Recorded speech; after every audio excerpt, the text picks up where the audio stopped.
प्रिय दर्शकों, मैं आप सबका आज के इस क्रमबद्ध बाइबल अध्ययन कार्यक्रम सत्य वचन में हार्दिक स्वागत करती हूँ। आज हम अत्यंत महत्वपूर्ण भाग मत्ती रचित सुसमाचार अध्याय 5 से 7 तक पर मनन करेंगे, जिसे हम पहाड़ी उपदेश के नाम से जानते हैं। इसमें हम देखेंगे कि प्रभु यीशु मसीह हमें जीवन जीने का एक नया दृष्टिकोण देते हैं। वे हमें सिखाते हैं कि सच्चा धन नम्रता, दया और धर्म की भूख में है।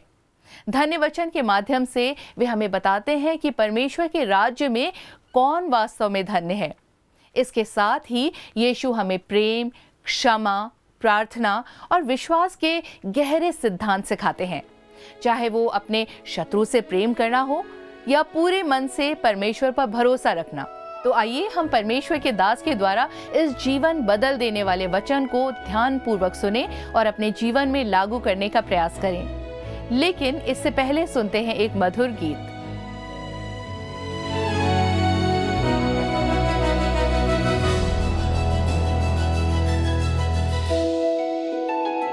प्रिय दर्शकों, आप सभी को प्रभु यीशु मसीह के नाम में प्रेम भरा सलाम। मुझे पूरा विश्वास है कि आप परमेश्वर के वचन से आशीष प्राप्त कर रहे हैं। पिछले अध्ययन में हमने प्रभु यीशु मसीह के द्वारा पहाड़ी उपदेश को मत्ती के 5वें अध्याय से 7वें अध्याय के बीच में समाप्त किया था। आज हम अपने अध्ययन में पहाड़ी उपदेश के उसी परिप्रेक्ष्य को देखने का प्रयास करेंगे, क्योंकि शायद यह व्याख्या बहुत लोगों के लिए नई रही होगी जो हमें मत्ती रचित सुसमाचार के 5 से 7 अध्याय में पढ़ने को मिलती है, जो पहाड़ी उपदेश के रूप में जानी जाती है। बहुत से लोगों का यह मानना है कि पहाड़ी उपदेश यह प्रकट करता है कि आज के आधुनिक युग में एक विश्वासी को किस तरह का जीवन यापन करना चाहिए या जीना चाहिए, यह पहाड़ी उपदेश में दिया गया है। और यह उपदेश विशेष तौर से कलीसिया के लिए दिया गया है, ऐसा लोगों की धारणा है। पर मित्रों, यदि हम थोड़ा पीछे हटकर परमेश्वर के वचन को संपूर्ण रूप से देखेंगे तो हम पाएंगे कि परमेश्वर ने हमें 3 महान सिद्धांत या व्याख्याएं दी हैं, जिसके द्वारा वह मानव जाति पर शासन या राज्य करने जा रहा है। पहली व्यवस्था या सिद्धांत है मूसा की व्यवस्था। जैसा कि आपको ज्ञात है, उत्पत्ति के 7वें अध्याय में परमेश्वर ने संपूर्ण मानव जाति को उनके पाप और हिंसा के कारण नाश कर दिया था। मित्रों, पहली व्यवस्था या सिद्धांत है मूसा की व्यवस्था। जैसा कि आप जानते हैं, आपको मालूम है, उत्पत्ति के 7वें अध्याय में परमेश्वर ने संपूर्ण मानव जाति को उनके पाप और हिंसा के कारण नाश कर दिया था। केवल एक नूह और उसका परिवार ही छोड़ा गया। उत्पत्ति 6 अध्याय के पद 5 में लिखा है, उनके मन के विचार में जो कुछ उत्पन्न होता है वह निरंतर बुरा ही होता है। मित्रों, मानव जाति परमेश्वर से दूर हो गई थी और इस कारण उसने उन्हें दंड दिया। संपूर्ण पृथ्वी में से उसने केवल एक व्यक्ति को और उसके परिवार को ही बचाया। इन्हीं में से परमेश्वर ने एक ऐसे नए समूह का आरंभ किया जिसका उद्देश्य इस नई पीढ़ी में से एक ऐसे व्यक्ति को चुनना या निकालना था जो एक ऐसी जाति का पिता बने जो उसके लिए गवाह का काम करे या उसका गवाह ठहरे, अर्थात परमेश्वर का। वह उन्हें एक भूमि देने जा रहा था और साथ ही उन्हें एक महान जाति और एक महान राष्ट्र बनाने जा रहा था, और साथ में ही वह उन्हें संसार के लिए आशीष का स्रोत या कारण भी बनाता। परमेश्वर उनके माध्यम से पूरे संसार के अन्य लोगों तक पहुंचने की योजना रखता है। परमेश्वर ने उन्हें मूसा के द्वारा से एक व्यवस्था और नियम दिया जो बलिदान पर आधारित व्यवस्था थे। निर्गमन की पुस्तक उस विषय में विस्तार से चर्चा करती है और हमें प्रकट करती है कि उसके केंद्र में कुछ और नहीं परंतु होम बलि की वेदी थी। वह होम बलि की वेदी जिस पर सभी बलिदान चढ़ाए जाते थे, वह वेदी प्रभु यीशु मसीह के क्रूस का प्रतीक है और उसी की ओर इशारा करती है। तथा परमेश्वर ने कभी किसी पाप को तब तक क्षमा नहीं किया जब तक कि उसके लिए कोई बलिदान ना चढ़ाया गया हो, क्योंकि जैसे आप जानते हैं मित्रों, व्यवस्था तो मनुष्य को बस यह बताती या प्रकट करती है कि वो पापी है।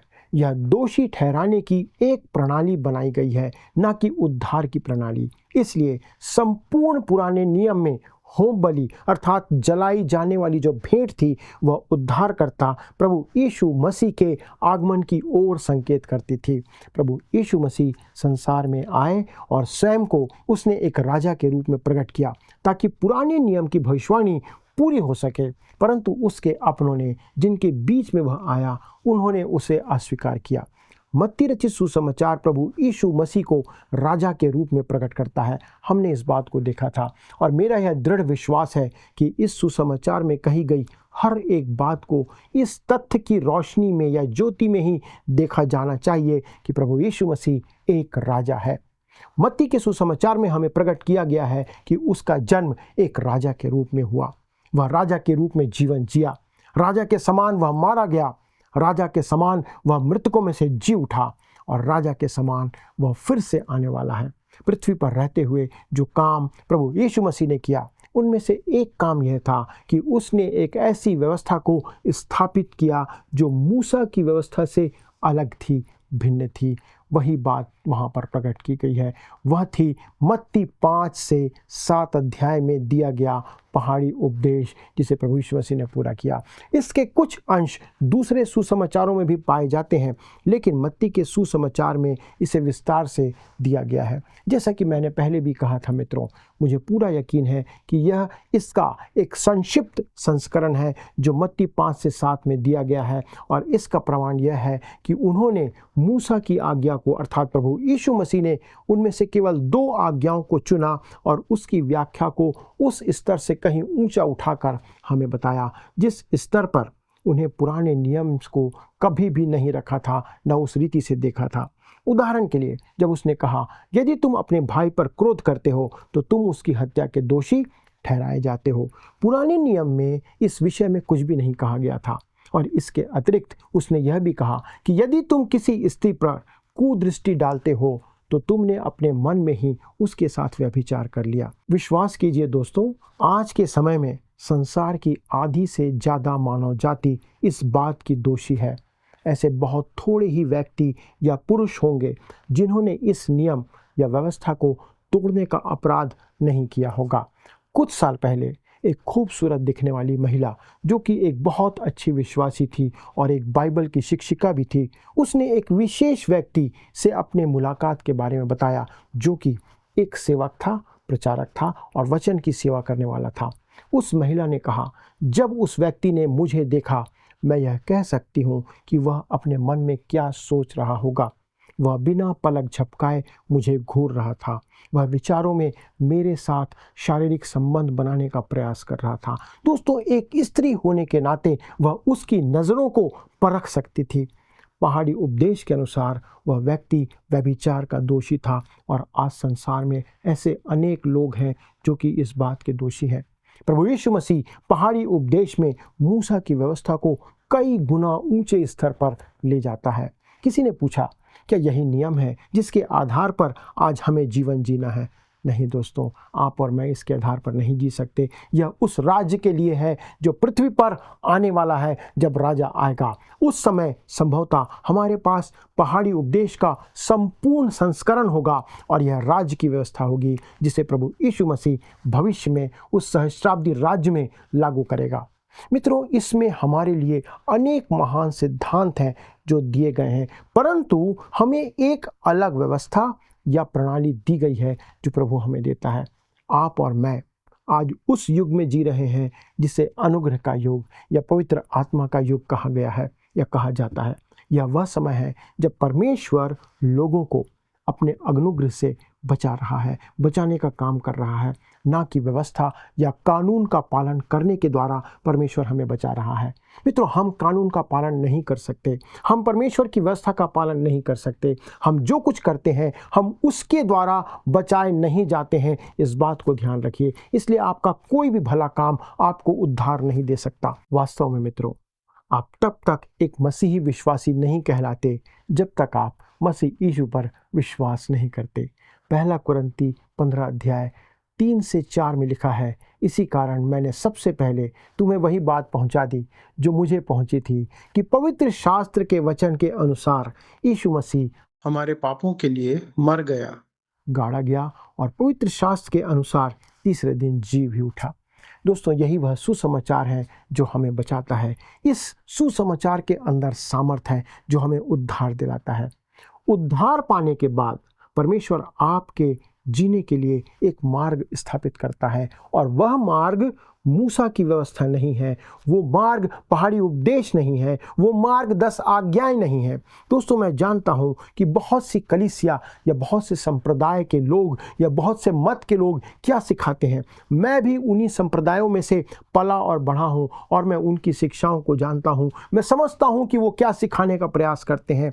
मौलिक धार्मिक शिक्षा में दोस्तों, जब आप पवित्रीकरण या परमेश्वर के लिए कैसे जीवन जीना है या आप कैसे शुद्ध किए जाते हैं, जब इस विषय पर आप आते हैं या इनकी शिक्षाएं आती हैं, तब उसके उत्तर में 10 आज्ञाओं को ही बताया जाता है। वो कहते हैं कि तुम इस बात के लिए 10 आज्ञाओं को पूरा करो।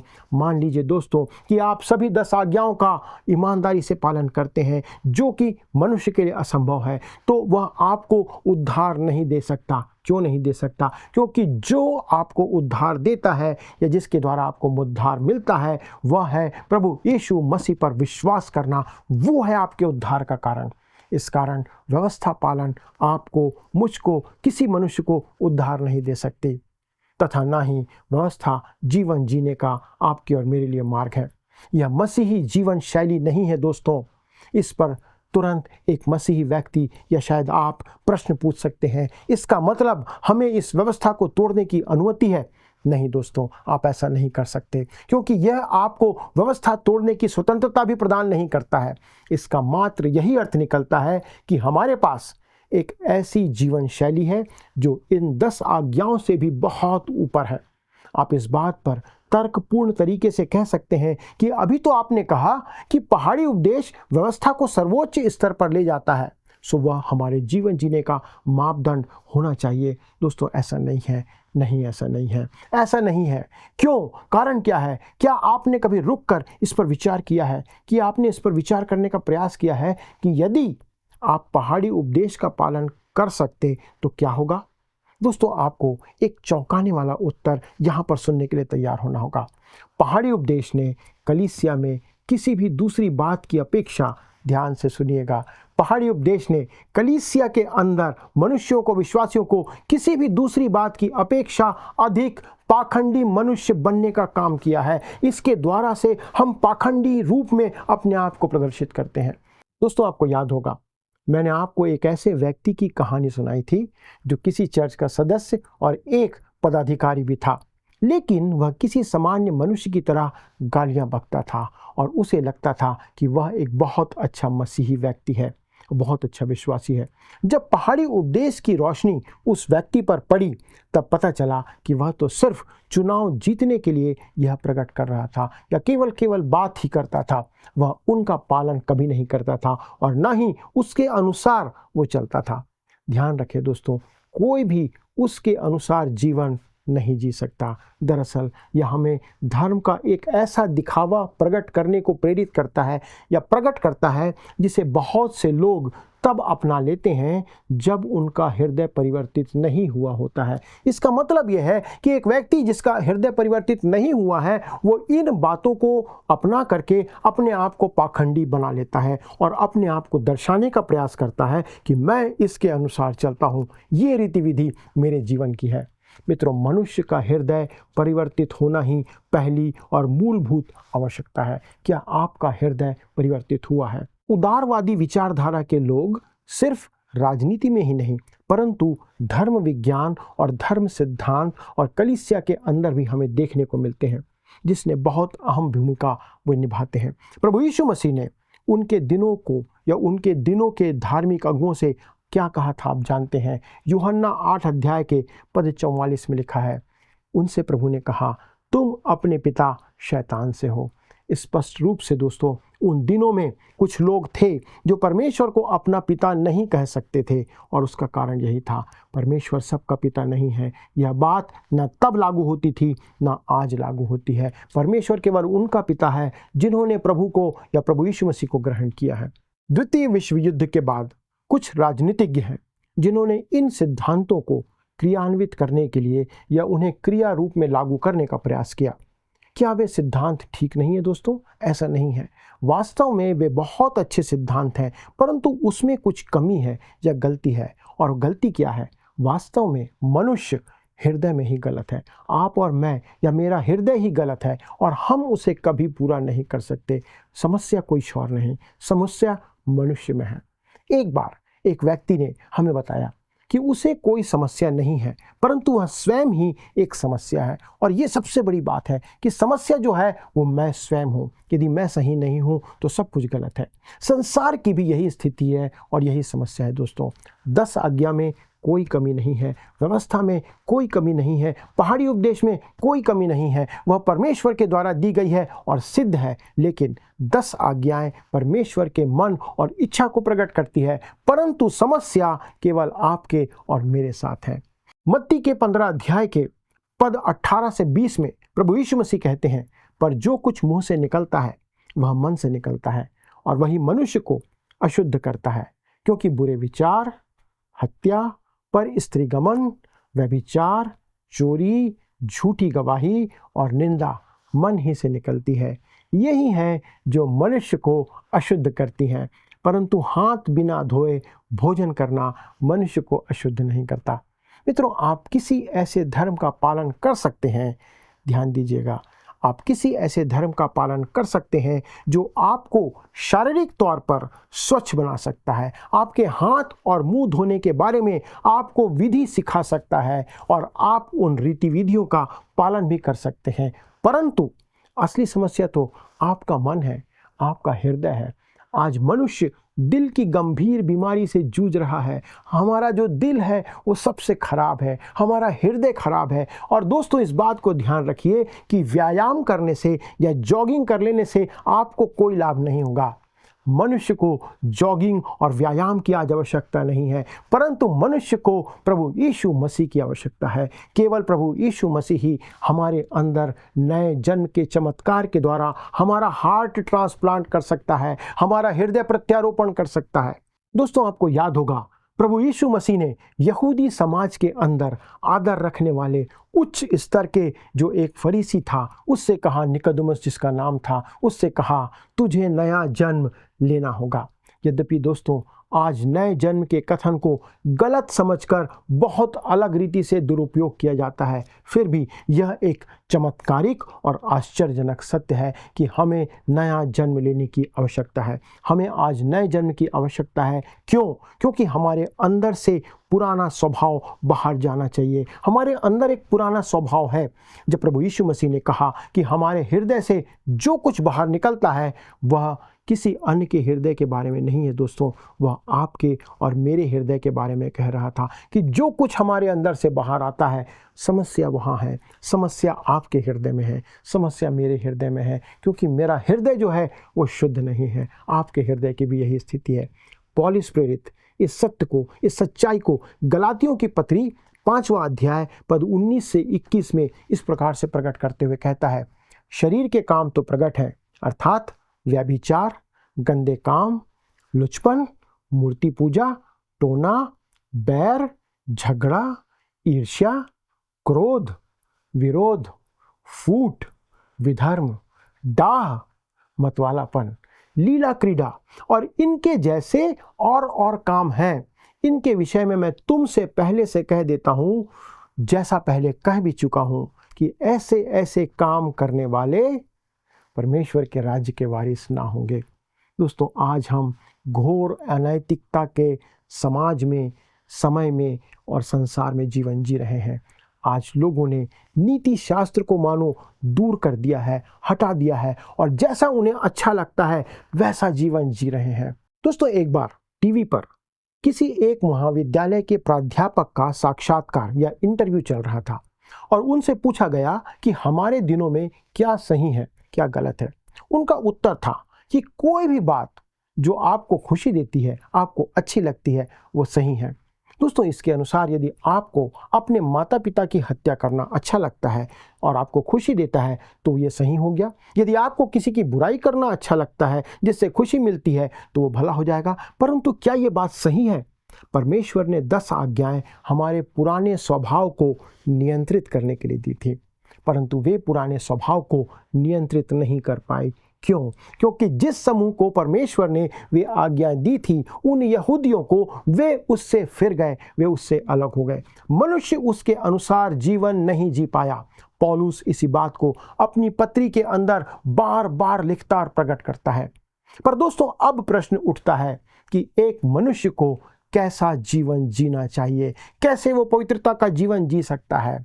दोस्तों, उसे अपनी सामर्थ्य से नहीं जीना है, उसे किसी और पर भरोसा करना है, क्योंकि वह ऐसा कर नहीं सकता। आपकी अपनी सामर्थ्य से आप कभी पवित्रता का जीवन नहीं जी सकते। गलातियों की पत्री 5वां अध्याय 22 और 23 पद में हम सब जानते हैं, लिखा है, पर आत्मा का फल प्रेम, आनंद, शांति, धीरज, कृपा, भलाई, विश्वास, नम्रता और संयम है। ऐसे ऐसे कामों के विरोध में कोई भी व्यवस्था नहीं है। दोस्तों, ऐसी कोई व्यवस्था नहीं है जो इन फलों को आपके अंदर उत्पन्न कर सके। कोई नहीं कर सकता। यह हमारे अंदर स्वाभाविक रूप से प्रेम भी उत्पन्न नहीं कर सकता। दोस्तों, यहाँ पर जिस प्रेम की मैं बात कर रहा हूँ, यह शारीरिक प्रेम की बात नहीं है, परंतु यह उस प्रेम की बात है जिसे हम परमेश्वर का प्रेम कहते हैं। यह अगापे प्रेम है, वो परमेश्वर का वास्तविक प्रेम है जिसके विषय में बाइबल कहती है। यह प्रेम हम में स्वाभाविक तौर पर निर्मित नहीं हो सकता। मनुष्य के पुराने स्वभाव के ऊपर नियंत्रण और पुनः स्थापन के अलावा हम कुछ नहीं कर सकते दोस्तों। परंतु अब आप देखते हैं, आप प्रेम, धीरज, नम्रता आदि इन सब फलों को, इन अद्भुत फलों को अपने जीवन में कैसे उत्पन्न कर सकेंगे। प्रश्न हमारे सामने यह है। आप स्वयं के द्वारा इसे उत्पन्न नहीं कर सकते। आप वापस पहाड़ी उपदेश की ओर अपना रुख करते हैं, जहां पर आपका ध्यान मत्ती 5 अध्याय के पद 5 में आता है, जहां लिखा है, धन्य है वे जो नम्र हैं, क्योंकि वे पृथ्वी के अधिकारी होंगे। मित्रों, आप किसी कम्युनिस्ट विचारधारा के मनुष्य से बात करके एक बार देखिएगा। दोस्तों, क्या वे नम्र होकर संसार के अधिकारी बन रहे हैं? वास्तविकता यह है कि एक दिन नम्र लोग पृथ्वी के अधिकारी होंगे। कब? तब जब राजा आएगा, जो पृथ्वी पर समय व्यतीत करने वाले मनुष्यों में सबसे नम्र मनुष्य था, अर्थात प्रभु यीशु मसीह। एक दिन वह अपनी सामर्थ और महिमा के साथ आने वाला है, जब वह सारी अधार्मिकता को इस पृथ्वी पर से दूर करके अपना राज्य स्थापित करेगा। जब वह ऐसा करेगा दोस्तों, तब पहाड़ी उपदेश उस राज्य का कानून और व्यवस्था बन जाएगा। परंतु आज हमें किस प्रकार से जीवन यापन करना है, ये प्रश्न है। पवित्र आत्मा की सामर्थ्य के द्वारा। वही है जो हमारे जीवन में इन अद्भुत फलों को उत्पन्न करने का काम करता है, जैसे प्रेम, आनंद, शांति, मेल, एकता आदि। दोस्तों, आप अपने हृदय में शांति को कैसे उत्पन्न करेंगे? कैसे आपके हृदय में शांति आएगी? क्या आपके हृदय में परमेश्वर की शांति आज वास कर रही है? केवल परमेश्वर का आत्मा, पवित्र आत्मा हम में, आपके अंदर उस शांति को उत्पन्न कर सकता है। क्या आप जानते हैं कि प्रभु का सच्चा आनंद अपने हृदय में आप धारण कैसे कर सकते हैं, या उसे धारण करने का क्या अर्थ है? क्या आनंद आपके अंदर है, परमेश्वर का आनंद? उसके बाद नम्रता के बारे में आपका क्या विचार है? क्या वो नम्रता आपके अंदर दिखाई देती है जो परमेश्वर का आत्मा देता है? आप और मैं स्वयं से नम्र नहीं बन सकते। हम केवल नम्र बनने का दिखावा कर सकते हैं, हम उसका नाटक कर सकते हैं, क्योंकि हमारा हृदय घमंड से भरा हुआ है। हर एक मनुष्य के अंदर ये घमंड भरा हुआ है। मेरे पास भी घमंड से भरा हुआ एक हृदय है दोस्तों। हम घमंड से भरे हुए हैं। यह हमारा पुराना स्वभाव है जो स्वयं को प्रकट करता है। परंतु आत्मा का फल नम्रता है। जब पवित्र आत्मा आता है तो नम्रता को उत्पन्न करता है। मैं परमेश्वर से यही प्रार्थना करता रहता हूँ दोस्तों, कि मुझे नम्र मनुष्य बना कर रखे। मुझे ऐसा मसीह बना जैसा तू बनाना चाहता है। मैं स्वयं से ऐसा नहीं कर सकता, परंतु परमेश्वर अपनी आत्मा के द्वारा से हमारे लिए ऐसा करना चाहता है। दोस्तों, यह जीवन जीने का एक नया तरीका है जो प्रभु यीशु मसीह ने दिया। यह मूसा की व्यवस्था नहीं है, और ना ही ये पहाड़ी उपदेश है। ये 10 आज्ञा भी नहीं है। ये नया नियम है। ये प्रभु यीशु मसीह का नया नियम है जो आपके और मेरे जीवन के लिए उसने दिया, कि हम उद्धार को उसके अनुग्रह से पाते हैं। परमेश्वर ने हमें स्वर्गीय स्थानों में सब प्रकार की आत्मिक आशीषें दी हैं, जैसा प्रभु कहता है। यह आत्मिक आशीषें हैं जो उसने आपको और मुझको दी है। अब हमें इस संसार में, पृथ्वी पर नम्रता के साथ, मन और हृदय की विनम्रता के साथ और परमेश्वर की आत्मा की सामर्थ्य के साथ चलना है। तथा आज हमें पवित्र आत्मा से भरने की आवश्यकता है, जो हमें परमेश्वर के लिए जीवन जीने में सहायता प्रदान करेगा। वो हमारे जीवन में फल उत्पन्न करेगा, हमें परमेश्वर की सेवा करने की सामर्थ्य प्रदान करेगा। दोस्तों, यह एक उच्च स्तरीय योजना और उच्च स्तरीय जीवन है जिसे जीने के लिए आप और मैं बुलाए गए हैं प्रभु यीशु मसीह के द्वारा। मैं आशा करता हूँ कि आप अब पहाड़ी उपदेश को उसके सही परिप्रेक्ष्य में देख पाए होंगे और समझ पाए होंगे। अब हम इस पहाड़ से नीचे उतरने के लिए तैयार हैं दोस्तों, जहां उसने इन बातों को प्रतिपादित किया, और हम देखेंगे आगे चल करके कि जब वह इस पृथ्वी पर अपना शासन करने के लिए फिर से आएगा, तब उस समय इस व्यवस्था को वह सक्रिय रूप से लागू करेगा। मित्रों, यहाँ पर हमारा समय समाप्त होता है। पहाड़ी उपदेश का सारांश और सही परिप्रेक्ष्य का अध्ययन यहाँ पर समाप्त होता है। आइए दोस्तों, हम इनके अनुसार ही जीवन व्यतीत करें और केवल प्रभु यीशु मसीह पर निर्भर करें, ना कि अपनी योग्यता पर, अपनी रीति विधि पर। प्रभु आप सभी को इस अध्ययन के द्वारा आशीष दे। यद्यपि दोस्तों, यदि आपके पास अभी भी कोई प्रश्न है पहाड़ी उपदेश को लेकर के, अनुग्रह को लेकर के, उद्धार को लेकर, तो कृपया फ़ोन करके हमसे संपर्क करें। मैं और हमारे सहयोगी आपकी सहायता करने के लिए तैयार हैं, क्योंकि हम चाहते हैं कि आप वचन को सही रीति से समझें और सही रीति से जीवन व्यतीत करें। प्रभु आप सभी को आशीष दे। प्रिय दर्शकों, आज के इस अद्भुत अध्ययन से हमने सीखा कि सच्चा धर्म केवल बाहरी कर्म में नहीं, बल्कि हमारे हृदय की स्थिति में होता है। प्रभु यीशु मसीह हमें बुलाते हैं कि हम प्रेम, सत्य और विश्वास के मार्ग पर चलें। पहाड़ी उपदेश हमें ये याद दिलाता है कि यदि हम अपने जीवन की नींव परमेश्वर के वचनों पर रखते हैं, तो हम उस बुद्धिमान मनुष्य के समान होंगे जिसने अपना घर चट्टान पर बनाया। कठिनाइयां आएंगी, लेकिन हम स्थिर बने रहेंगे। आइए हम इस शिक्षा को अपने जीवन में अपनाएं और दूसरों के लिए भी एक प्रकाश बने। परमेश्वर आप सभी को आशीष दे। तो आइए अब हम प्रश्नों की ओर चलें। पिछले प्रश्न का उत्तर है सी, पवित्र आत्मा। जब आप मसीह को उद्धारकर्ता के रूप में स्वीकार करते हैं, तो वो आपको पवित्र आत्मा देता है। आज के अध्ययन पर आधारित प्रश्न है, व्यवस्था तो मनुष्य को बताती है कि वो डैश है। ए, एक प्रणाली, बी, उद्धार, सी, एक पापी, या डी, धर्मी। मित्रों, इस प्रश्न का उत्तर हमें कल सुबह 6 बजे से पहले विकल्प ए, बी, सी या डी के साथ अपना नाम, पता, स्थान के साथ 9651433397 96514 33397 पर SMS या WhatsApp करें। मित्रों, यदि आप इस अध्ययन को दोबारा सुनना चाहते हैं, तो स्क्रीन पर दिए वर्ड रिसाउंड्स टुडे हिंदी लिखकर आप हमारे YouTube पर सुन सकते हैं।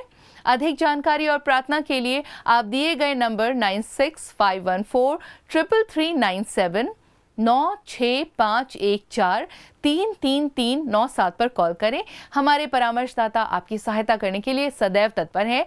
प्रभु आप सभी को आशीष दे। क्या आपको यह कार्यक्रम पसंद आया? अभी हमें एक मिस कॉल करें और आप अगले विजेता हो सकते हैं।